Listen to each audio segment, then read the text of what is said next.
This is VOA News. I'm Marissa Melton. Secretary of State Mike Pompeo says the U.S. military presence in the Persian Gulf is not for war, but to deter Iranian aggression.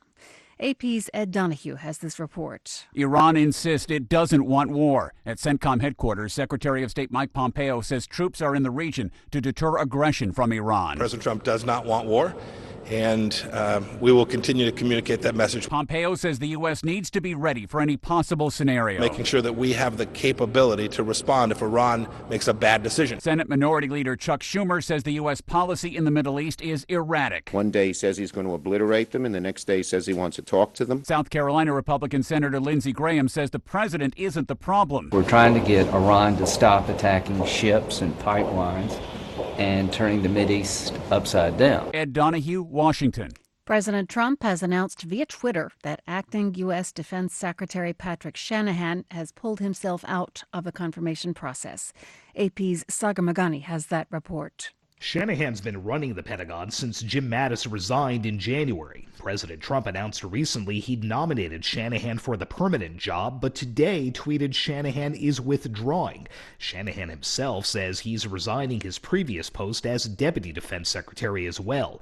In a written statement, he says a deeply personal family situation is being dredged up, and moving ahead with his confirmation would hurt his kids. Shanahan's nomination had never been formally sent to the Senate. The president says Army Secretary Mark Esper will become the Pentagon's acting chief. Sagar Magani, Washington. The Taliban says the United States has promised during negotiations to withdraw all troops from Afghanistan. The announcement comes as a crucial round of peace talks between the two adversaries is expected to take place in Qatar in the next few days. This is VOA News. Hong Kong's chief executive Carrie Lam offered an apology Tuesday for the political crisis and unrest sparked by a controversial extradition bill. The bill would have allowed extradition to mainland China. Lam says work on the bill was over until it expires in July next year, and she pledged to stay and finish the remainder of her term. I personally have to shoulder much of the responsibility. An apology was not enough for some of those still protesting. Members of the Civil Human Rights Front in Hong Kong say they're angry that Lam is refusing to step down. After millions of Hong Kong people continue to join the rally, protest, nearly 100 of them have been sent to hospital, some of them have been arrested, and we are not sure when will they face certain prosecution.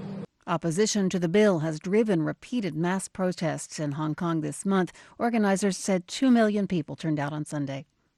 Chinese President Xi Jinping called for cooperation in a phone call with U.S. President Donald Trump on Tuesday.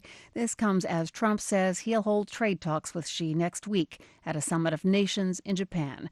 AP correspondent Shelley Adler reports. In an escalating trade dispute with Beijing, President Trump has already imposed 25% tariffs on $250 billion in Chinese imports. The goal is to pressure Beijing to stop stealing American technology. Trump tweeted today that U.S. and China negotiating teams will meet before his meeting with the Chinese leader at the Group of 20 Nations in Japan. U.S. businesses are pushing for Trump not to expand his tariffs to $300 billion in goods from China, or at least spare those imports that are extremely important to their customers. Shelley Adler, Washington. President Xi will also make a state visit to North Korea this week. It's the first such visit by a Chinese president in 14 years.